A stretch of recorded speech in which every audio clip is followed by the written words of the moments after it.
Good afternoon. Welcome to the Gold Standard on the 440 Sports Network, covering your Nashville Predators. My name is Braden Gall, and you can follow me on twitter.com, I guess, or also Blue Sky, at Braden Gall. I guess I'm going second. I'm Emma Lingan, Nashville Predators site editor and reporter for the Hockey News, and you can follow me at Emma_Lingan on Twitter, though, because I'm not on Blue Sky. I was trying to be nice because I usually go second, and you're also in the middle. I'm Michael Gallagher with Nashville Hockey Now. You can follow me on Twitter at ngsports_. I am on Blue Sky, but I haven't set my profile up, so don't look for me because you won't find anything. There you have it. If you are joining us live via the YouTubes, give us a little thumbs up there on the subscription button, of course, and share the product if you are watching on Twitter or Facebook. We do appreciate you guys as we continue through the Stanley Cup playoffs with our Predators coverage, but really, we could discuss a very interesting collection of series taking place in the Stanley Cup where I think there have been three-game winning streaks in this round of the playoffs, which seems very odd to me. But otherwise, it's kind of off-season time for the Nashville Predators. And obviously, Milwaukee is playing for a Calder Cup, and we can discuss that. It certainly will factor into some of these off-season discussions. But this is about strategy. And what is this team going to act like this offseason? So we'll get into free agency. We'll get into trades. We'll get into Juuse Saros. We've got reports as of literally like an hour ago about Mitch Marner interest. So we will discuss the pros and the cons and then give you our advice. We all sort of kind of agree on what we think Barry Trotz will do, but it doesn't mean we shouldn't discuss the pros and the cons of the idea for what the Nashville Predators can do this offseason. We got unrestricted free agents. We got all kinds of stuff going on the show today. So excited to be here with you guys. How's everybody doing this afternoon, by the way? I know it's a little different time, but how's everybody doing? I'm great. I can't speak for Emma. That's like the most enthusiasm I think I've ever heard from you. I was taken aback by that. I'm growing as a person. I've been told that I need to not act like a robot, so that's what I'm actively working on. Wow. No one Afternoon Mike is just a different person. No one gets more enthusiasm into 2-word sentences than Michael Gallagher. I love that. Make sure you check out, of course, Emma over with Jeremy K. Gover at It's All Your Fault, one of our partner pods, if you want to call it that. But we're going to have a good time. I know you guys discussed Mitch Marner over there. And Gover discussed it. I didn't have much to add.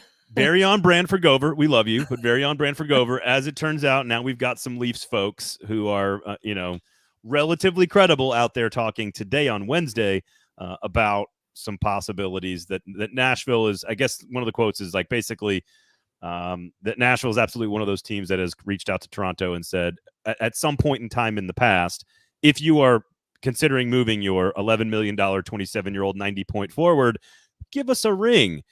It doesn't mean there's a trade. It doesn't mean they agree on things. It certainly would include Juuse Saros, but we will get to that. So a couple of notes here. I want to set the stage for everybody, if you're listening, on the awards stuff that's coming up. The Jack Adams Award will be announced May 22nd, so we got to wait till next week's show before we find out who the winner is there. I think that might have been decided in Game 6 of the playoff series, but we'll see.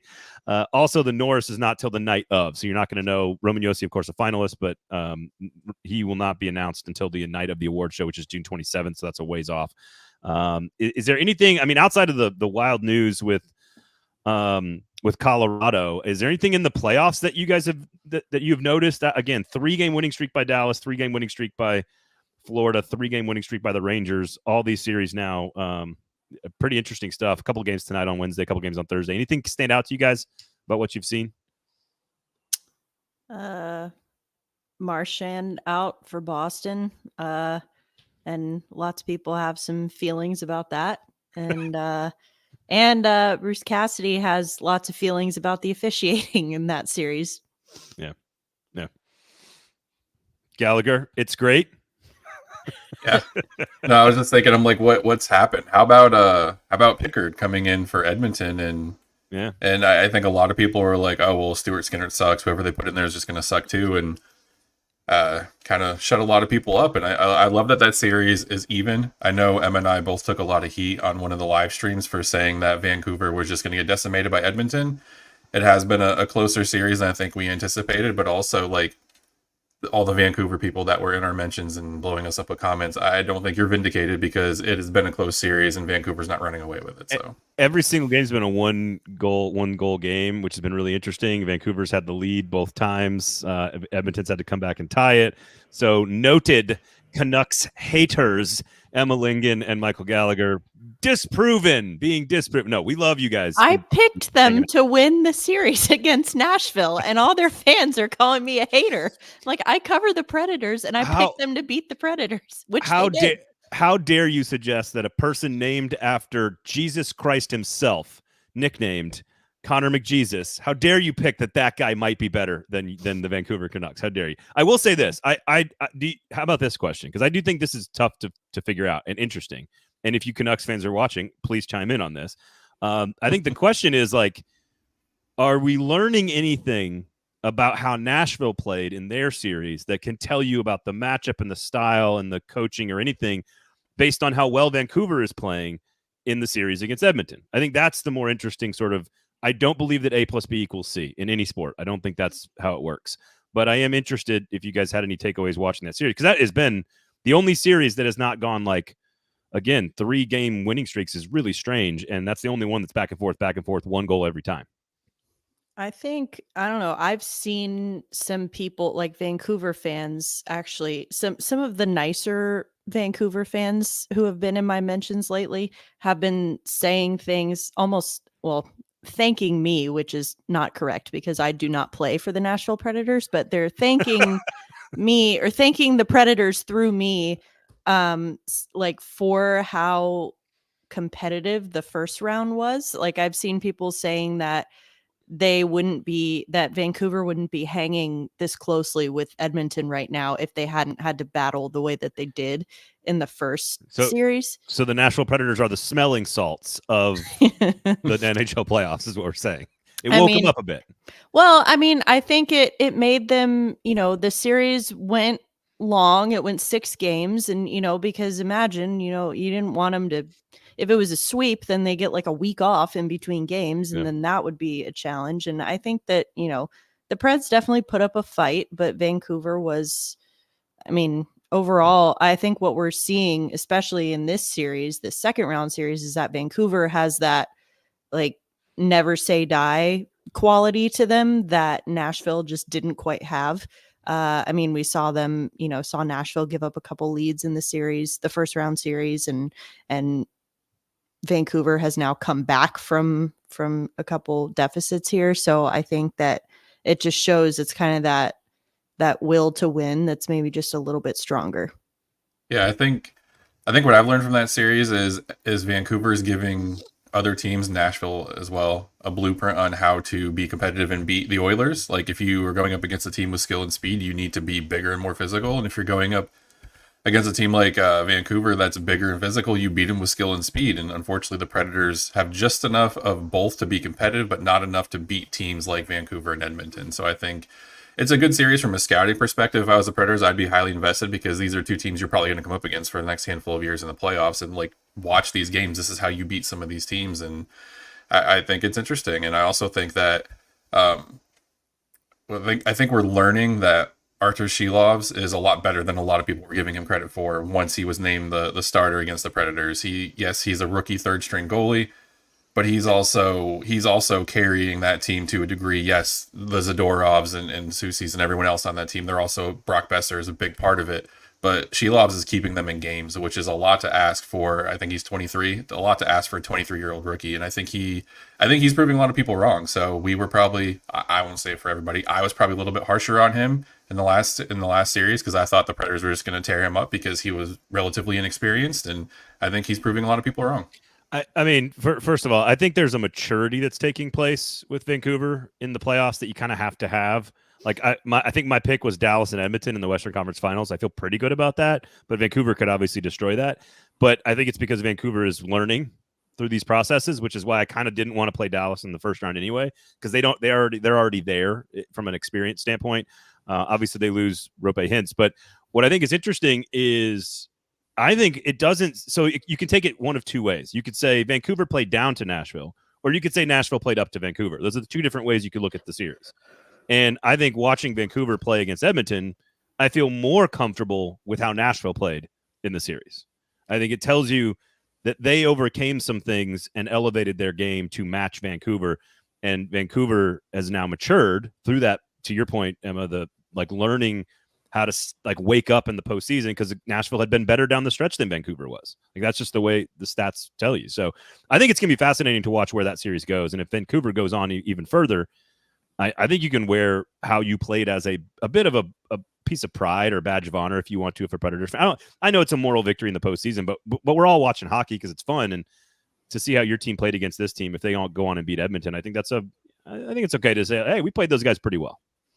Well, and you look too at Vancouver. If you, obviously you mentioned the Brock Besser, for example, has been fantastic, but guys like JT Miller, maybe a little bit, but especially Elias Pettersson have really just been kind of invisible during the postseason, and yet they are still finding ways to win games. That's a difference than what we saw with Nashville when Vancouver managed to neutralize their top line and Roman Josi, and then no one else could score. And so it's that's another thing that you're kind of seeing is depth that Vancouver has. I'm glad you mentioned JT Miller and called him JT Miller, by the way. We were tagged. I don't think Gallagher was tagged in this. Andrew, what's up? Why do you hate Michael? But Andrew on Twitter tagged me and Emma in an interview.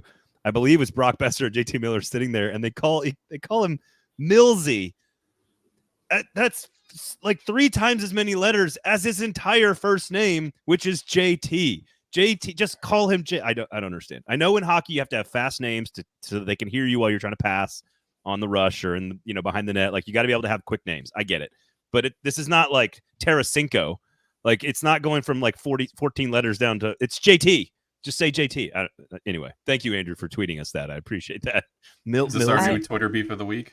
I learned my lesson from the jersey thing, and I am going to not comment on any of this. Hockey nicknames. You have the right to drag us on the show, you audience, you lovely, amazing audience members, if we use hockey nicknames in a professional setting.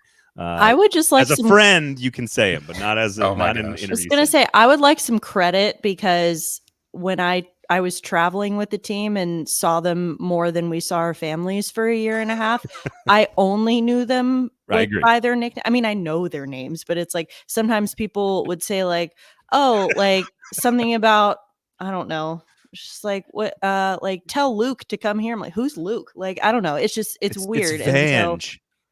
Or Shenner. I don't know, whatever. Shenner. But I think it's, I would like some credit, because for me, that was a very hard habit to break. I think I've done pretty well. I think you do. I've only had 1 or 2 slip ups on the show. No. You get complete grace period from having to transfer this is the way we communicate because we're all on the same team, to this is the way we communicate because now I'm covering the team. I think you get total grace period on that to slip up. It's not like you're Chase McCabe and you say all their names like you're their best friend the whole time. Yeah, I don't like it. Well, on Bally, sometimes they do it too, and I'm like, guys, stop. Well, Chris, I don't know, Chris Mason, Hal Gill, if you're a former player, you don't. But it's not just Mason Hal. So that's true. That's valid. That's valid. Okay. All right. If we want to start media beef, we got plenty of time for that in the off season. Hey, I'm just now getting these Vancouver people off my back, so I'm not trying to start anything else right now. All right, so here's the salary cap situation. $56 million on the books currently. That's 10 forwards, 5 defensemen, and a goaltender. $11.8 million, as we said last week on the show, already covered with buyouts and contracts that they're carrying. That's 68.4 total. Cap space looks like it's going to be $87.7 million. So they have $19.3 million to spend. And so before we get into Saros, and we will finish this unrestricted free agent conversation with Kevin Lankinen, because that then leads us right into Juuse Saros, Yaroslav Askarov, and Mitch Marner. So we'll get into some of that. But ultimately, I want to start with the pieces. And we touched on this very quickly at the end of last episode. But I want to spend a little bit more time on this, because there's a lot of unrestricted free agents here that are sort of the first order of operations for Barry Trotz to sort of work through. We know that a couple of these players are still lingering around town and they want to get some deals done. We know most of these guys want to be back. Maybe not Tyson Barrie, but we know some of these guys want to be back. But ultimately, let me ask you a very broad question before we get into any of these strategic decisions for the Predators, because that sort of ties into all this stuff. You, Emma, I believe you kind of coined the phrase, like, the Predators should stop acting like a playoff team. Then we decided as a group that they should start acting like a playoff team. But that was kind of the phrase you used to describe how, from a strategy standpoint, what the front office was doing. I want to know how this franchise should act in the offseason. This offseason, you can include the draft, you can include free agency, you can include free agents on this team, you can include trades. I want to know how you two think this franchise should act this offseason. Well, I think I sort of modified my language once we decided, that they were a playoff team. I said they should not be acting like a cup contender. Like, don't go out and make these huge swings at the trade deadline just to, like, don't go out and get Jake Gensel, because you're not winning the cup this year. So I stand by that. I think that this offseason, you should not be operating like you're trying to win the cup in 2025. You should operate like you're trying to win it in like 2028. I think is just more realistic. So that, like, whether that's through the draft, free agency, trades, whatever. So yeah, I tend to agree. I don't think and this is, we'll get into this. I think this is the issue with why you don't go get a Mitch Marner, why you don't sign a Steven Stamkos, which I think I tweeted earlier. The Preds have the 4th best odds of signing. It's why you don't get these guys, and even some of the top free agents. You look at Sam Reinhart, he's almost 29. Like, yeah, he's a 40-50 goal center, which is kind of what you need, but you don't need him to be close to 30. So I think you'd be better served kind of keeping the UFAs that you have honed in on as being integral to what you want to do next year and then the year after that. And then you need to look at getting younger, getting some more 24, 25-year-old players if you go that route in free agency, not 28, 29-year-old players. Like, you don't need to go out and get another Ryan O'Reilly or Gustav Nyquist. Like, you need to start bringing in younger players that can maybe contribute right away. Maybe you promote an Igor Afanasiev or a Zach LaRue or someone like that. I think it's all about, you have the foundation of a playoff team. Now you kind of infuse it with some of your homegrown talent, and maybe add some younger players that can grow with the vision of what you have set out for the next couple of years. So I agree with both of you guys in general, but I also, it's funny you brought up O'Reilly, Michael, because that's kind of the name I was thinking. Like, when they signed him, I thought, well, that seems odd. That's not bottoming out. That's not rebuilding. That's bringing in a Conn Smythe Award-winning Stanley Cup champion to center your top line, who's very, very good. I could see Stamkos falling into that kind of category, but that does feel like you are trying to win right now. And so I do think that last year it was house money that they kind of stumbled into playoff contention. Some things worked for them. Burnett's system worked for them, maximized a few players. Some young guys developed. The bottom line turned into something we didn't expect it to from a production standpoint. And all of a sudden they found themselves in a playoff series and, basically a couple of plays away from maybe winning a playoff series. That felt like house money. Now I think you have to ignore almost all of that and take a step back, because I know we debated the young players didn't answer some questions, or did they answer questions, but like, you have not figured out a starting lineup from a forward group yet. Or if you're going to replace some of these bodies. And Emma, you said it with Gover on the other show, which it's all your fault, which is like, what's the priority? You got to add goal scoring. So that's either going to come from the draft, or it's going to come from Milwaukee, or they're going to have to go get somebody big. And going to get somebody big doesn't, I guess ultimately, here's my question. Could you go get somebody quote unquote big that does feel like it's still targeting a 2027 Cup run? Does that make sense? Like, I think you can. I mean, guys I'm thinking about you're probably looking at RFAs more so than you are UFAs at that point. And Trotz was even asked about an offer sheet possibility, and he said that it's on the table, but he would prefer not to, like, burn up some of his goodwill with other GMs, and he would then discuss a trade. So that makes me think if there's RFAs that Trotz is targeting, then he would probably try to trade for him as opposed to offer sheet, and I think other GMs would appreciate that. And guys I'm thinking of are like Martin Necas, just turned 25, Carolina. I think he's someone who's young and adds the scoring element that you guys are talking about they need now, but he can also be on the team and be a key part of this in 2026, 27. I think there's a couple other guys that are like that too. Probably not going to get Casey Middlestat from Colorado because they're a division rival, but someone in that kind of sense. Alex Turcotte with the Kings. And if Trotz is keen on maybe making a trade as opposed to offer sheeting, that might be a way to ensure you get one of those guys. Because if you offer sheet him, obviously the other team's probably going to want to keep him and match him. But if you make a trade and it's worthwhile, like if you go to Carolina, you're like, we want Natchez, we're going to give you X, Y, and Z, and that's a deal they really want. It helps you out because you have a boatload of picks that you can get rid of that you've spent, the last year or two stockpiling, and you're also getting a young, talented scorer who can play center. He's probably better on the wing, but you're getting the offense you need. So I think a situation like that would be a win-win, and it would help you for the timeline that you're suggesting. I feel like this is going to very briefly derail this conversation, but I just, in my head, when you were talking about going and getting Natchez for X, Y, and Z, I'm thinking like, what would X, Y, and Z be? And for the record, I'm not reporting anything or saying anything. I'm just like throwing things out here. What if because the Canes need goaltending. So what if they got Yaroslav Askarov? Could you imagine Askarov and Kochekov being the goaltending tandem in Carolina? Oh my God, that would just be entertainment value through the roof. Anyway. All right. The Canes would immediately be must-watch TV every game. Didn't they try to fight each other in the AHL last year? It'd be so good. I think they did, yeah. I think they did. I mean, both of them have that personality that even if they didn't, I'd believe you if you said they did. It is so hard to have this conversation without it always coming back to Juuse Saros and Yaroslav Askarov. It's so hard. I did not say Saros because we know how I feel about trading. No, Saros. I know. And you're not going to get Mitch Marner without Saros. That's it. Full stop. So I think what I mean is it's just hard to even talk almost intelligently about, well, was the bottom out of the franchise, quote unquote, rebuild, the bottoming of it? Was it when the week they sort of let John Hines linger after trading all the pieces away, and then they eventually got rid of John Hines, and then they hire Andrew Burnett, and that was the bottom? Because then they went on a free agent thing and they drafted a bunch of players.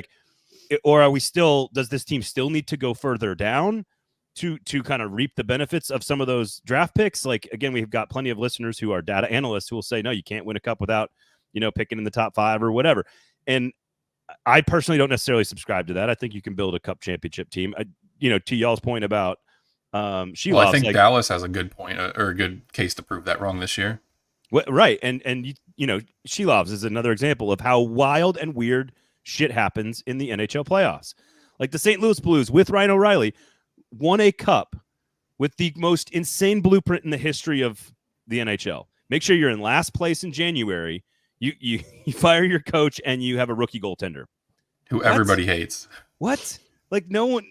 That's not a replicable thing, but it happened, and now we're seeing Vancouver do it with their goaltender. So I struggle with even beginning this conversation because it just is always, no matter where we go, we're going to end up right back with Juuse Saros, Yaroslav Askarov. What do they do at goaltender? Because that does technically dictate how they're behaving this offseason. So the most likeliest situation is they're going to keep Juuse Saros as the goaltender here in Nashville. They're going to work to get an extension done. And Yaroslav Askarov is going to stay in Milwaukee for another year at least to learn, or he's going to be eventually called up somewhere through next season and be a backup. That's the most statistically probable situation.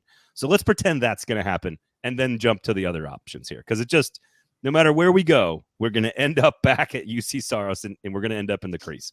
So Tyson, are you suggesting that we should be logical here? No, I can't believe I'm hearing this. Never. So they have $19.3 million to spend.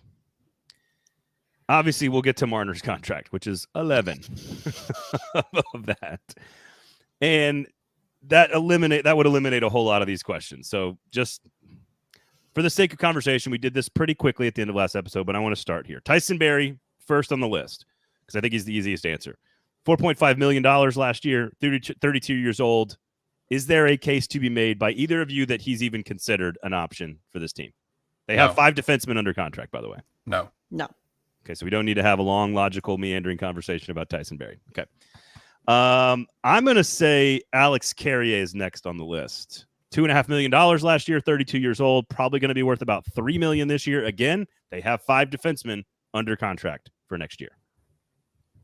I think he's expendable now, more so than I would have thought maybe several months ago. You just kind of kept waiting for him to pop off, and I feel like he never really did. I think the decision was made when they didn't trade Carrier, they didn't extend him, but they extended Dante Fabro. I think that was the writing on the wall, and Sure, if he says, you know what, I don't want to leave, I'll come back for $1.5 million, $2 million next year on a 1 or 2 year deal, and he's giving you a severe discount, then maybe you consider it. But you're paying Fabro $2.5 million next year. You're paying Lozon $2 million. Like he's gonna be at least making the same amount as those guys, and I just don't think it's worth it. So I think when you re-sign Fabro, you kind of said, hey, Alex, you're probably not coming back next year.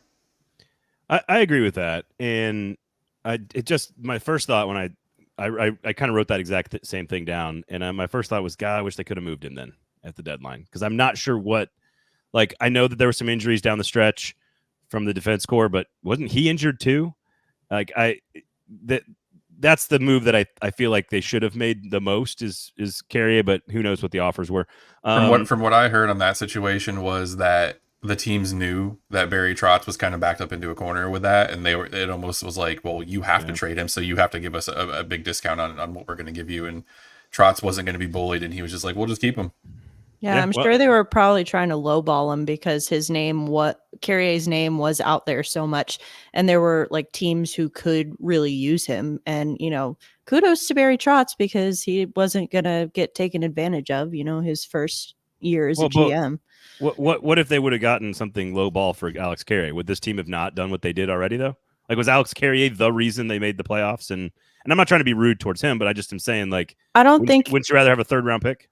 I think my argument, draft picks. And my argument is less about what they did this year and more about the perception of Barry Trotz and his ability to make bigger, more important deals in the coming years. If he makes that chess there, if he makes that Carrier deal, then I think it puts out this kind of front, like, oh, if you get a player that the Predators may or may not lose, you can probably leverage Barry Trotz in that situation and get him to take a discount that he normally wouldn't take, and you don't want that becoming your reputation. Okay. Right. So those first two, I think the answers are yes or no. I think there's a third answer now on a couple of these guys. Yes, no, or if the price is right. So I'll start with, I think, the easier one, which is Anthony Beauvillier at $4.1 million last year, 26 years old. I don't know if that number is going to be about the same, maybe a little bit lower. He's the one to me that, unless that price point is like $2 million a year, that's not a player that I think that this team should be focused on in the offseason strategically, in my opinion. Yeah, I think he's kind of a guy who I would categorize him as someone who would potentially block a spot for a prospect coming up through the system.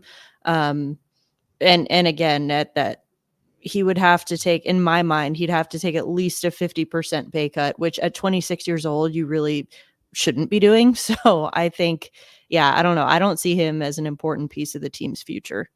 Yeah, I don't really think he showed much after they acquired him. I mean, sure, he scored a goal in the playoffs and he filled in a role on the second line, but I don't really view him as being vital. And I think Emma's right. Like, I look at Beauvillier's spot next year as that's potentially blocking LaRue from getting onto the roster. That's potentially blocking Afanasiev or whoever you want to put in there, or even if you go out and trade for somebody. So I think that roster spot is more valuable than getting him even at a discount. I will say, because we're going to talk Kiefer Sherwood, so I'll include Kiefer Sherwood into this conversation. He's $775,000, 28 years old. He seems like such a easy signing. Even if we overinflate the value and say $1 million, you still have 18.3 left. It doesn't really take up a lot of cap space. It keeps that very important line intact for at least one more year. And I don't think Beauvillier, I hear what you guys are saying about blocking a spot, but with Mark Jankowski and potentially Kiefer Sherwood both penciled into the starting lineup for next year, you do have 2 or 3 spots that if you are good enough in Milwaukee, you can come take a spot. I don't think, well, again, I'm not trying to discount what Jankowski or Sherwood did this year, but if somebody is high level good, they're not blocking a spot. I know Beauvillier played up higher on a different type of line, but I don't. Well, I think there's plenty of spots to go around if you're good enough. Sherwood's a different story, but like Jankowski, I think we should keep this discussion to guys who are currently free agents, because Jankowski's here. He's going to be here next year. So, and I think, I don't know if we were ready to move on to Sherwood yet, but I don't know, with Beauvillier, I think he's one that, to me, I'm not saying that no one else who's currently on the roster could be blocking a spot. I'm just saying that, to me, the cons of keeping Beauvillier outweigh the pros in my opinion. I agree. I also think too with Beauvillier, I think the coaching staff is probably thinking, well, that's Cody Glass's spot next year. I think that probably factors into it too, because yeah, he may or may not be blocking someone from Milwaukee, but he's also blocking Cody Glass. And I feel like next year is the year, like Cody Glass is either with this team for the future, and we know that for certain, or it's time to cut bait with him. And I think if you bring Beauvillier back, even if it's for like $2 million for 1 year, that's a more than a 50% pay cut, but also like that keeps Cody Glass on the bench, that keeps some guys in Milwaukee. It affects too many other parts of the roster. And I think to Emma's point, like Jankowski's on the roster, he's here for 2 more years, he's under contract. I think Sherwood is too important to that line with Cole Smith and Michael McCarron. You can't lose someone like that, especially so you're going to get him for at least $1 million a year or less, because the other 2 guys on that line are making that. So I feel like Beauvillier is just kind of a victim of the numbers game. I guess maybe I need to word it better. If this team is going to, let's say they're trying to do what you guys have suggested. Let's say 26-27 is a chance that they want to be competing for a division championship and making a run at a cup. At that point, are there roster spots for people like Mark Jankowski, Kiefer Sherwood, Beauvillier? They have to be better than those guys at certain positions. Like everything has to be upgraded if they're going to be that good. Like Luke Shen is on this list. He's under contract, but he's not. That's fine, but you're not going to upgrade them all overnight. And these guys the guys you're talking about aren't signed long term. It's not like Jankowski's signed for 5 years. Like I think that for right now, if you're just looking in the short term, that like a guy like Jankowski or Sherwood, if you sign him for 2 years or whatever, those guys are not impeding the progress of the team to be where they should be by 27, 28. I guess maybe what I'm saying is LaRue, Kemmel, guys that have high end upside. It doesn't matter who's in their way if they're good enough. Does that make sense? Like it shouldn't really. Like I'm not talking about taking Forsberg's spot here, right? Like that's not what I'm talking about. But outside, because I think this is a conversation with Jason Zucker as well. Like, and again, I'm not trying to move on to him, but I think you absolutely re-sign Kiefer Sherwood. You put him back on that line. You keep that line together. That's absolutely what I would do. It's very cost effective. It's a very productive line. I think it's great. You could re-sign Beauvillier and still have LaRue or someone else develop, and it wouldn't necessarily take his spot. It might take another spot. Does that make sense? But I agree with you guys. I don't think Beauvillier is the answer. I think Sherwood is. I think it sounds like we all agree that he's not going to be too expensive, that he needs to be back, and that line needs to be kept together. Correct? Yeah. It sounded like Trotz even had a deal already, like ready to offer him Sherwood before the playoffs even started, but he didn't want to, mess with anything, because you don't want to be talking about contracts and stuff when you're trying to go win a playoff series. So, understandably, he didn't start those conversations then, but it sounds very likely that he'll be back. And like you just said, he's going to be a guy that it should be very easy to get a team friendly deal done. And he is really, if we talk about guys who were on like in their prove it years, like maybe Carrier was one who didn't quite prove it. I would say Sherwood definitely did in terms of his value to the team. So I think he absolutely comes back, and at a low price tag too. And Braden, to your earlier point too, like, yeah, if LaRue and Kemmel and those guys are good and they develop, like, it doesn't matter who's in front of them, they're going to be elevated. I agree with that to an extent, but the problem is the guys that they are going to be competing against are the Sherwoods and the Beauvilliers, because even if those guys are good and they're ready to be called up, this team has rarely ever called up a player like that, put him in the top 6 and kept him there. I mean, it took Luke Evangelista all of 30, 40 games last year, and then the full season until like the last 10 or 15 games before he was playing in a top 6 role somewhat regularly. So I understand what you're saying, and I understand that line of thinking. It's just, if you're going to call LaRue up, I don't see, it's better for him to be a top 6 player in Milwaukee than it is for him to be a bottom 6 player playing 8 to 10 minutes in Nashville. And that's kind of what this franchise has run up against, is you have so many talented players that are like right there on the cusp, but you also have bottom 6 guys like Sherwood, like McCarron, like Cole Smith, that also, like, there's not really a valid reason just to pull them out because a prospect might be ready. No, I agree, and that's probably why I focused on Jankowski, because he's on a line with for now. This could all change, of course, but with Novak and Evangelista, that's a higher end line where you could create offense throughout the course of most of the season, and that's the one area where you need that kind of player on that line. But if you've got that kind of player with more skill that can produce more, you've got to get better. The meritocracy has to happen at some point. So let's go to Zucker and Lingan, because frankly, Zucker and Lingan are tied directly to Juuse Saros and Mitch Marner. I mean, they are. So if you're talking about orders of operation, and Barry Trotz has to plan all of this out strategically, I think he needs to have a pretty good idea about what he wants or doesn't want to do with Mitch Marner. Again, there's some reports out there from various people that if he was going to get moved, he's 27 years old. He's in the last year of his deal. He's under contract for one more year, $10.9 million. If he is not an option, which I think we kind of all agree is probably the case, but we'll get to the pros and cons of that. If he's not an option, then Saros is your goaltender. Kevin Lingan is more expendable. Maybe you don't need to spend the money, but you probably need to put some resources towards Zucker. So it does change the line of thinking. If you think Mitch Marner is an option and is in play to be on this team, it's probably for Juuse Saros as a core piece of the deal, in which case then you definitely need to re-sign Kevin Lingan, and you probably don't have any money for Jason Zucker. So it's kind of all tied together, and I actually don't know which is the better strategy for the team moving forward to make them better long term. I don't know, because I don't know if you can re-sign Mitch Marner, and I don't know how good Zucker or Lingan can be for you and what their price points are going to be, frankly. I'm going to say this right now. If you're paying $10.9 million or more per season for Mitch Marner, it's not going to make you better. Unless you somehow, all the stars align and your prospects are NHL ready next year. The problem is the way this team is constructed right now, what you're banking on, the core of this team being 3 years from now, it doesn't line up with getting Mitch Marner right now. And that's the issue.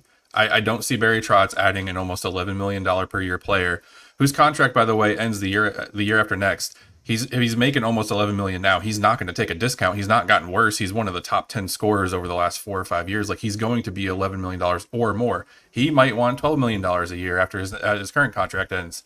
If you're paying that much money, I get it. He's a superstar. He's the scorer this team has never had. But the timelines don't match up with getting him now and then having the rest of your team get to develop and be ready for when you're ready to compete. If Mitch Marner was 24 instead of 27, then maybe he's worth that kind of money. But right now, I just don't see it happening, especially with Barry Trotz calling the shots. Well said. I think for me, Marner, I mean, that's why it was a very short conversation with Gover. That for me, Marner is a non-starter for all the reasons Mike just said, especially the financial piece with because again, yes, he's in the final year of his contract. If you're signing Mitch Marner, or if you're trading for Mitch Marner, you're not just trying to get him for next year, because again, this goes back to what I said at the top of the show, that the Predators are not going to win the Stanley Cup in 2025. And they shouldn't be acting like that. Yeah, I know.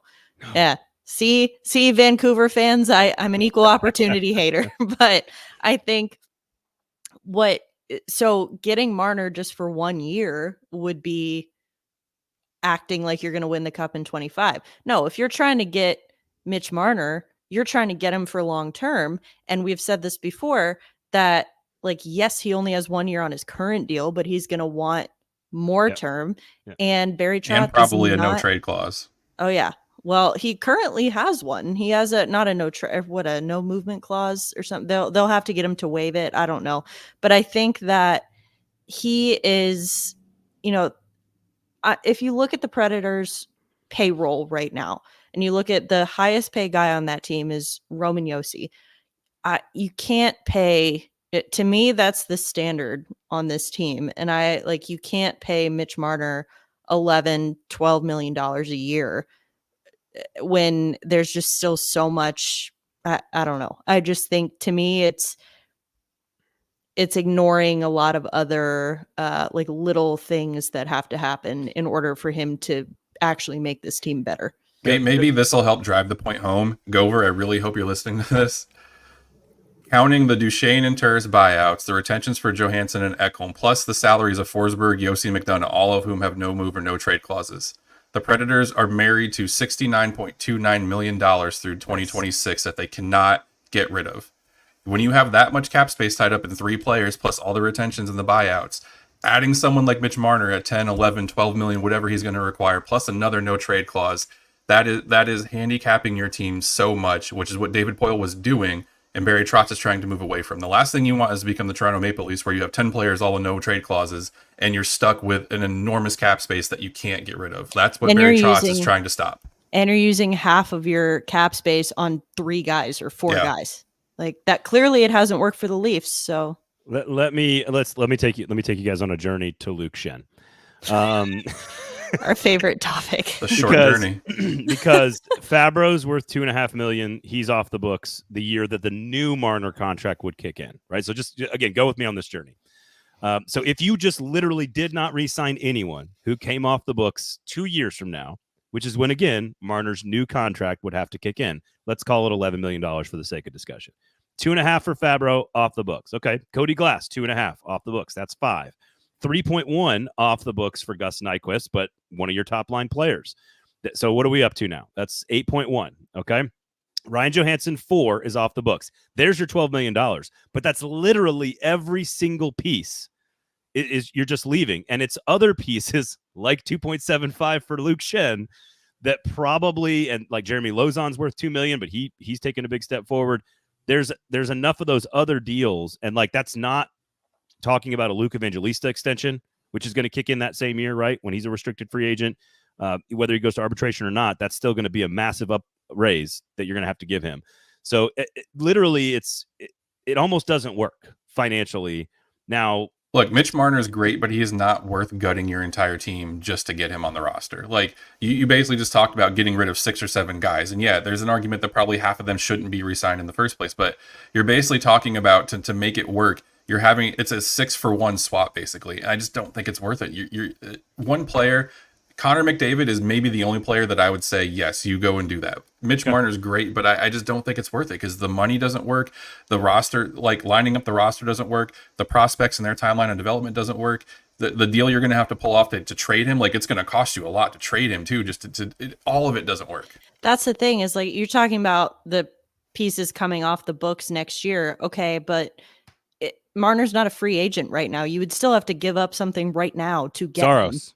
Yeah, no, which is the only piece. And all those players are free agents next year. They have to be replaced on the roster. You can't just go out there with 6 forwards just because you paid a lot for Mitch Marner. Like you still need to field a full team. No, my argument isn't that they should. I'm saying that's the only way the deal happens. Is if Saros is the core piece that you build the trade around. Now, if Barry Trotz can somehow go full on like vintage peak of his career David Poile. Because Toronto is so desperate to blow whatever they've failed to do up, and you think you can get Marner for something other than Juuse Saros as the core main piece of that deal, which I don't think you can, then maybe I'm interested. And if it's just a 1-year rental, maybe I'm interested. That's not going to happen. That is not going to be on the table in my opinion. So I do think the calculus though is Marner Saros versus Zucker Lingan, and that is the calculus. That if Marner is completely not a non-starter, and you guys have laid out why, if Marner's not on the table or another big name free agent that's in that price point, right? Just take that piece off the table. Then let's talk Jason Zucker, because if you're telling me you're going to get him for $3 million a year, he was paid 5.3 last year. He's 32 years old. He's probably going to get a discount. We know he wants to be here. If you could get him, 2 years, let's even say $4 million. That is 1/3 the cost of Mitch Marner, and they're like the same size person, and he would play the same role. He would play that player. He's not as good as Mitch Marner, but he's a guy who could get you 35, 40 points, and he's going to play maybe your second line winger, and he's going to cost you 1/3 of the amount of money maybe that Mitch Marner would without having to trade anything. So the calculus to me is if Mitch Marner's not on the table, and Barry Trotz has to decide that first, he's not on the table, then you probably need to go back, in my opinion, and try to get a deal done with Zucker. Yeah, if you can get Zucker for 2 years and keep it $8 million or under, I'd take that all day. Yeah, I absolutely think he's a must sign, and I tend to look at Zucker more of an insurance policy if Cody Glass doesn't work than as a replacement for not getting a scorer like Marner. But I mean, Zucker, he's probably going to be around 20 goals. I mean, he had 27 goals last year, and like, yeah, Arizona drastically overpaid for him. I don't think he was worth $5.3 million last year. If you can get him in the 4, I would maybe go to $4.25 million, but that's probably my limit for him. If you can get him for that, that kind of yearly salary, I would absolutely bring him back, because we saw in the playoffs, he's someone who matches up well against a team like Vancouver. And it's not just because he can be physical or because he can be fast. It's because he has all the traits necessary. And I think he's someone who could be a sneaky addition to the top six. Like, if Cody Glass doesn't work out, I absolutely think you can put Zucker on that second line, and like, there's not going to be a drop off in scoring. And well, Zucker, you need two of them, though. Zucker can play anywhere throughout the lineup, and he is the perfect playoff player, which I know, if we're going to talk about Marner again, we want to talk about who's not the perfect playoff player, Mitch Marner. So yeah, see, there you go. Brando says Marner disappears in the playoffs. He also comes off as a punk ass diva. Who's not a diva? He spelled it with Z's. He spelled it with Z's. Yeah, Jason Zucker, certified not a diva, and he is to do a callback to earlier on, like in this show. He is a fecal agitator, and I think he fits the identity of the team extremely well. We even saw at the end of the playoffs when Cole Smith got hurt, and who do they put on that line, that identity line? Jason Zucker. And I think people were upset that, like, oh, Parsonen's coming in, put him there. No, because the team relies too much on that line to drive everything. And so you want to put guys that you trust and you rely on in that position. Jason Zucker all day. Yeah. I think that's probably the least talked about part of his game is Zucker plays the exact same way regardless of who you put him with. And he can play and he can fit his game to match pretty much anybody you put him with as well, which is why we saw him in the playoffs on the second line. We saw him on the fourth line. The fact that they had an injury to Cole Smith and they needed to fill that, and there wasn't even hesitation like Zucker's going there. Like, that just shows that he can play really well with kind of that greasy line that's going to go and just get under everyone's skin. And he was also on the second line because they're like, hey, this guy's got 20 goal, like a track record of being a 20 goal scorer. Like, he can do it all. And I'm not saying he's like Philip Forsberg can do it all, but he's in a class of his own to where he can play with anyone. He can play on any forward spot, whatever you want him to do. He can score. He can agitate everyone. Like, he's got a well-rounded game. I don't think he blocks Cody Glass either, because if you're not going to bring back Beauvillier, then that's where Glass plays, which is next to Sissons and Zucker. So I think ultimately, I said he was insurance for Cody Glass, not blocking him. No, I agree. But I think if you have Glass and Sissons and Zucker probably penciled in as a line, right? Because you've got the other three that are loose. Like, you bring back Sherwood, you got that line penciled in. You got the top line penciled in. It's sort of that middle six that you're kind of messing with. And at that point, again, we'll get to how many players in Milwaukee we think have proven themselves. We had a long discussion about it last week, and we don't have a lot of answers, honestly. I think Parsonen is probably at the top of the list. But at the end of the day, like right now, if you sign Sherwood and you fill out that line, you still have two glaring holes on your second line potentially. Maybe it's your third line, but you have two glaring holes in your middle six on the wings outside of Colton Sissons or Novak, whoever you want to play him with. And so Zucker, to me, is by far, to your point, Emma, culturally, identity-wise, fitting in with the team, versatility. I think you can get him for a discount because of his age and because he maybe wants to be here. We kind of know that. Again, even $4 million at the high end, if you get 40 points, that doesn't feel great. But like, you want to go 3 years, 9 million? Okay, sure, sign me up. But he does fill a spot, and I think he's more talented than a few other pieces on the team that he can score some goals. I think he's worth it. I don't know. I thought he earned a pretty good spot in the starting lineup. And again, for a team that is not competing for a championship, a 2-year deal for a 32-year-old vet who's going to teach people how to mess with people's heads and play hard and be versatile and do all the stuff, that's a valuable asset. So, and that's exactly what Barry Trotz is trying to do right now, is get these guys in now. That's why he went out and got Nyquist and O'Reilly, and even Shen, and get those guys in to establish the culture, build the culture, so that the next guys, as they're coming up, the younger guys are coming up, they're learning the right way and they're learning from the right people. And so I think Zucker would only add to that. Yep, I agree. Which brings us to Kevin Lankinen. $2 million last year, 28 years old. This ties in directly with Yaroslav Askarov, who controversially has not started all the playoff games for the Milwaukee Admirals. I think there's a lot of reasons to bring back Kevin Lankinen, no matter what you think of Juuse Saros, no matter what happens to Juuse Saros or what happens to Askarov. I think there's reason to bring back Kevin Lingan. I think if you trade Juuse Saros, he's absolutely the guy you need to be starting right away. If Askarov's not ready, he's the guy you need to be your backup. If you want to trade him at the deadline because Askarov is ready, he's a valuable piece to trade at the deadline. I think there's a lot of positive reasons. If you can get him for, let's say, $2 million again, 2 years, $4 million, let's say. $1 million for Sherwood, $4 million for Zucker, $2 million for Lincoln, and you're still only talking $7 million. You still have 13 to go spend. I don't think you're getting Lincoln in for $2 million.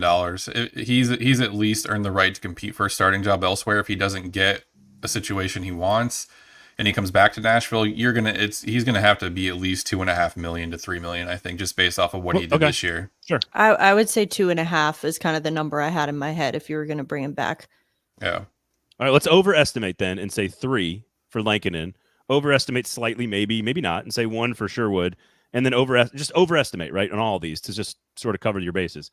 You're still talking $4 million, $3 million, $1 million. You're talking $8 million. That still leaves you with 11.3, and you'd still have to fill some spots. You fill just enough for Mitch Marner. You still would need to go acquire probably a defenseman and a couple of forwards, but like ideally, those spots are being filled by people in Milwaukee.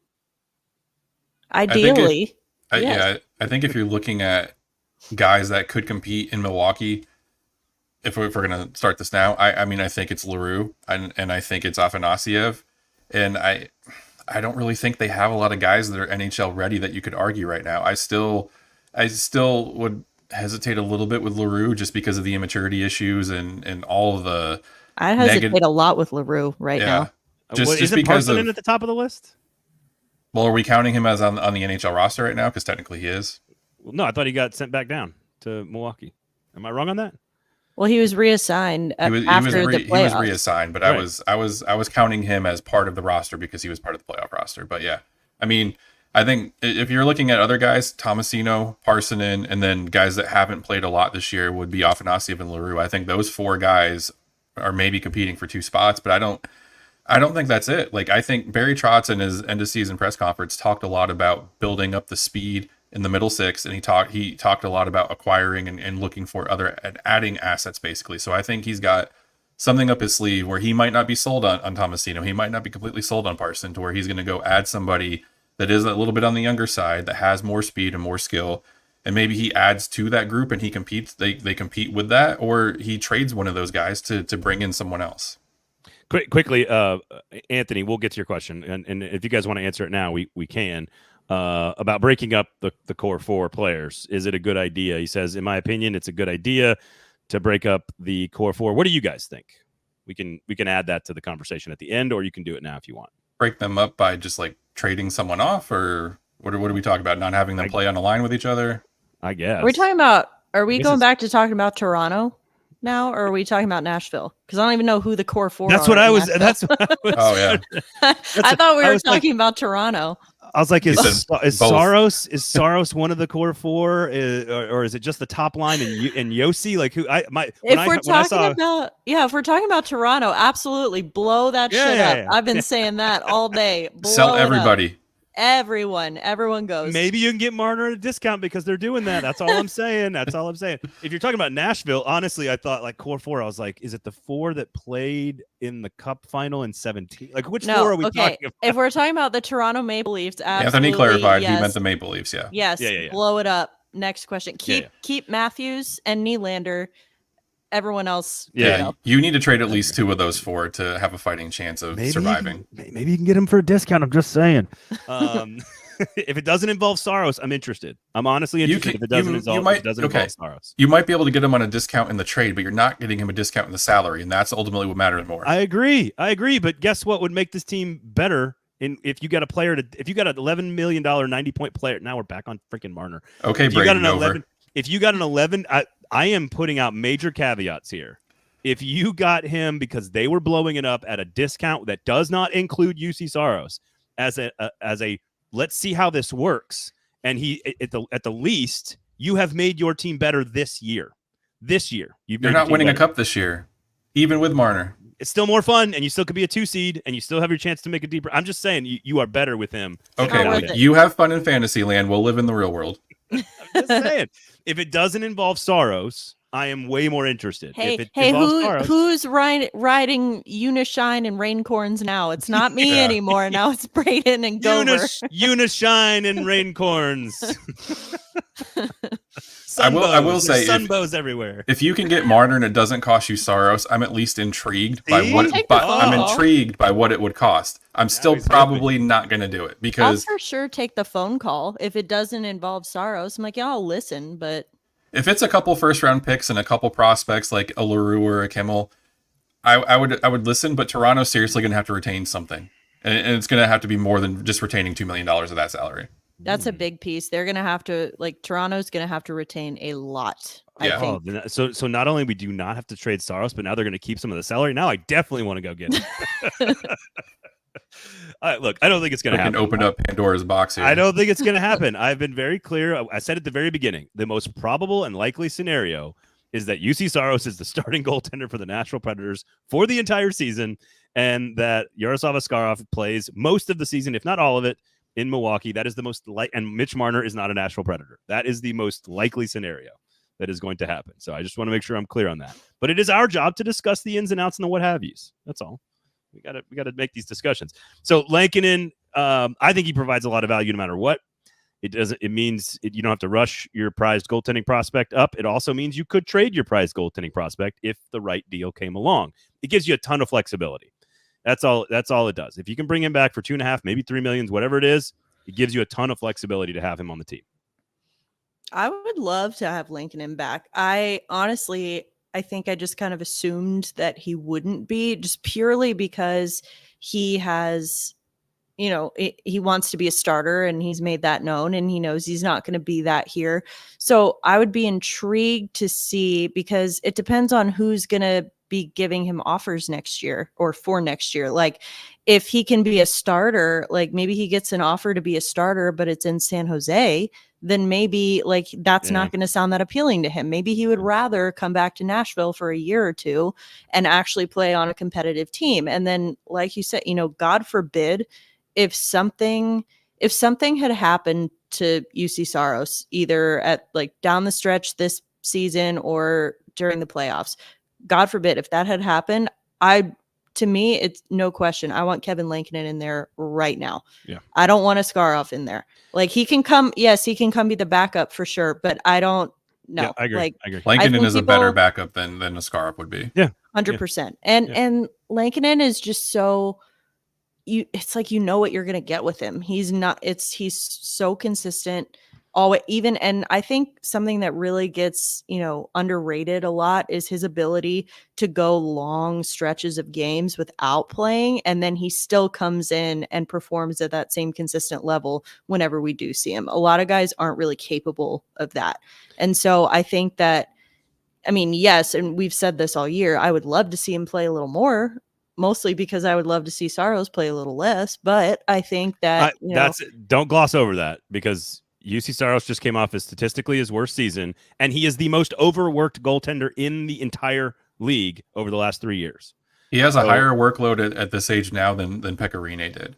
And I think everything Emma's saying is right. And I also think, too, what can't be overlooked is the fact that Lankinen will go, 10, 12 days without playing. Then they're like, oh, hey, we're going to throw you in there against Dallas on the road, go win a game. And he does. The guy has a knack for showing up in big games that most backups don't really have any business winning, and he goes out there and he holds Dallas to 2 or 3 goals. It was Dallas, Edmonton, all these big Vancouver road on the road. Vancouver, they threw him out there on the road. I think 75% of his starts were on the road against playoff teams this year, and he won at least half of those. That's impressive for a backup goaltender.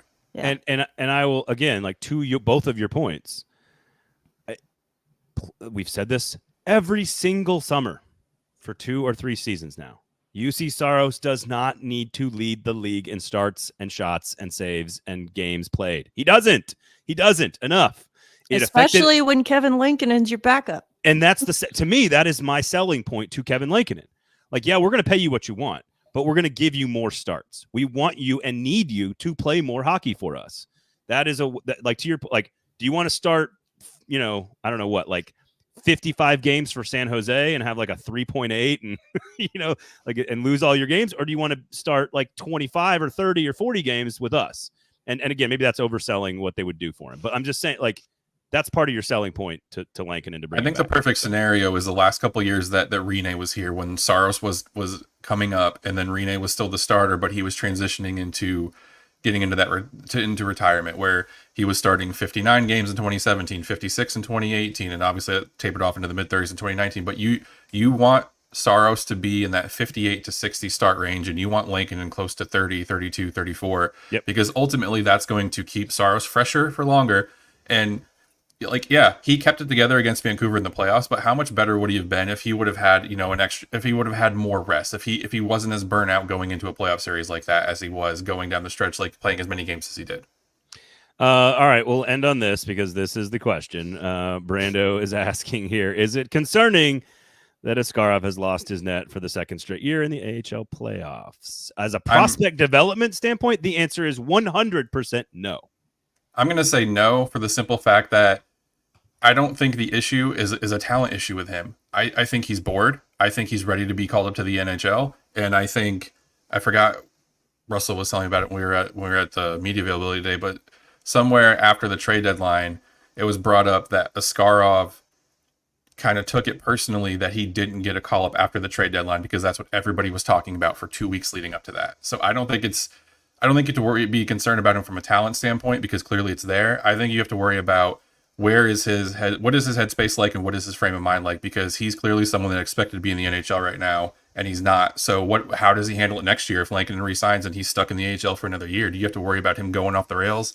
I think that's what you have to worry about. Interesting. Okay. I mean, I think then he ain't your starting goaltender. He's not wired the right way then. If that's what affects him. And I think that is as much of an answer. It may not be the answer that you want, but that is an answer. And I think that, there was the Preds had the media availability this morning, Wednesday, with Director of Scouting, Jeff Kelty, and Chief Amateur Scout, Tom Nolan.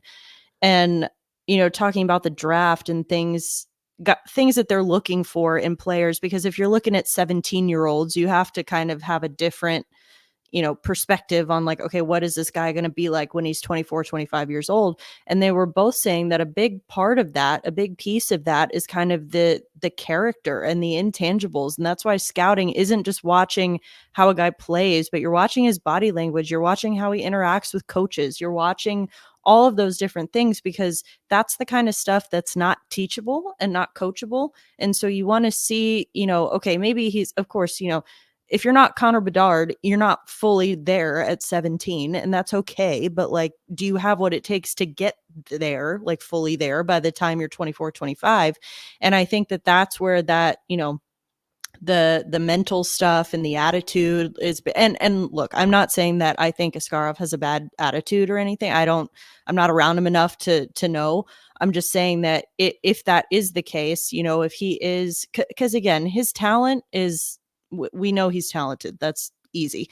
That's not why we're having this conversation. It's like, like you said, Braden, from a talent or from a prospect development standpoint, I don't think him being that doesn't concern me in terms of his development, but like that he's lost the net 2 playoffs in a row. But what does concern me, or not even, sometimes you're so good that you still draft Zach LaRue despite some of those questions. And I'm not saying character, but like maturity, or do you love the game? Like, that's another one, right? Yeah. And I think, I don't know, with my point is that I wasn't trying to get too specific about the draft, even though that was the context of those comments. I just think that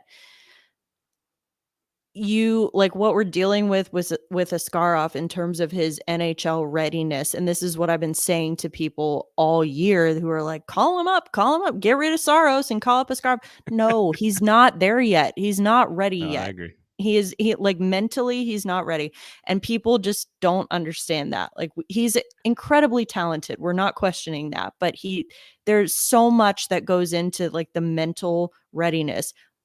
Saros is there, obviously. Lankinen is there.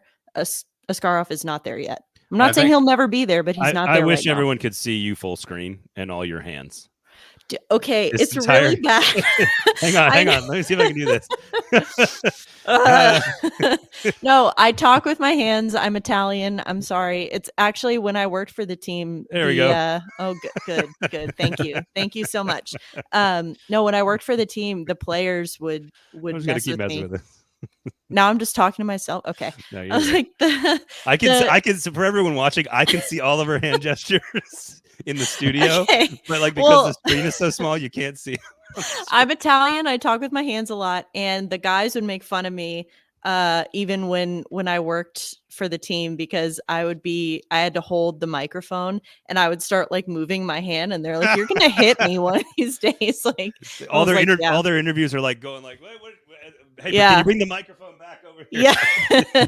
Yeah. They were joking about like, we're gonna duct tape your arms down for a day. I don't think you would survive. I was like, probably not. I would probably just go silent. You were making such great points, but I was looking at your hand. See, that's all right, Michael. Sorry to cut you off, Michael. I apologize, but we are running a little late here, so thank you guys for all you guys being in the comments, by the way, as well. So, Michael, if you got one final thought here on Askarov, go for it. This is your time.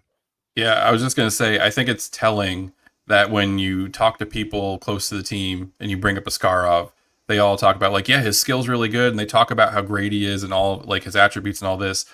But that's all they talk about. It's just like, oh, we know he's going to be good. We know his skill. You can see it. He does this well. He does that well. They don't touch on the maturity level, which is half of the equation to get to the NHL. And I noticed this. I don't know if anyone else picked up on this, but Pecorine was also at that media availability with Jeff Kilty and Tom Nolan. And someone asked him about Askarov, and he did the same thing. He said, yeah, I think he's going to be good. Like he does all this stuff, and they were talking about skill wise, but it's almost like, it's like the thing that everyone in the organization is scared to talk about is the kid doesn't have the maturity level. I mean, for crying out loud, what was it, last week? He tackled a freaking Texas Stars player, came out of the net. I understand you're pissed off. I know he knocked your stick out of your hand, but you literally grabbed him by his neck and drug him to the ground. It was hilarious. I will give you that. But you can, if Pecorine or Juuse Saros did that, could you imagine the backlash? Like, you cannot have an NHL goaltender acting like that. Yeah, if you're making Zach LaRue look like the poster child of like poise and maturity, then that's kind of an issue. And I think that's the issue with Askarov. The talent level is there. Everyone sees it, but it's what's going on between the ears. Can he handle adversity in the NHL? Because he hasn't quite handled adversity in the AHL. I think that's the biggest question for Askarov and what's going to happen. I agree. I also don't want to like, and Josh says that sounds like a huge positive to me. Look, I think what you want to do is for defenseman, yes. For goalie, no. For both LaRue and for Askarov, you don't want to take them out of being themselves. You don't want to coach that fire out of who they are. That's what makes them good at what they do. You have to learn how to harness it, and you have to learn how to direct it in the right ways. And it's not that these are like terrible people or whatever. That's not what we're saying. It's just you don't want Askarov to be like a mute. That's not who he is. You don't want him to be like that. You don't want LaRue to be a guy who just is quiet out there. That's not who he is. You want them to be who they are, but under control. And they need to harness it. They need to takes time. I'm using my hands. They need to harness the fire and makes them, and be able to control it. I can't wait to see the screen grab for this episode. It's so hard to get your hands into the 3 boxes. I know this is very hard for me. I handpicked a screen grab of myself making a ridiculous face, and I sent it to Braden for last week's show. And I said, I did your work for you. And he just laughed. And then he never posted it. I didn't post it. Oh, no, that was a mistake on my part. Me 2 minutes in the box. All right. In the small, thin box. All right. Thank you guys for commenting and for hanging out. Mitch Marner, come on down. For Michael and Emma, I am Braden. Thank you guys all for hanging out. Thumbs up on the YouTube. Please subscribe. We're going to be here all summer, of course. And we've got great coverage for you from the Hockey News as well as Nashville Hockey Now. You can also check out Emma over on It's All Your Fault podcast with Jeremy K. Gover on the Nashville Scene and the Nashville Post. Otherwise, where can the folks find you guys on the Twitter sphere? Yep. I'm using my hands. People can't hear you. Emma_Lingan. MG Sports _. There you go. Follow both of them. They're great Preds follows. You will have tons of fun with both of them. So we do appreciate you guys hanging out. Appreciate all the commenters as well. For Michael and Emma, I am Braden. Thanks for listening. We'll talk to you guys next week.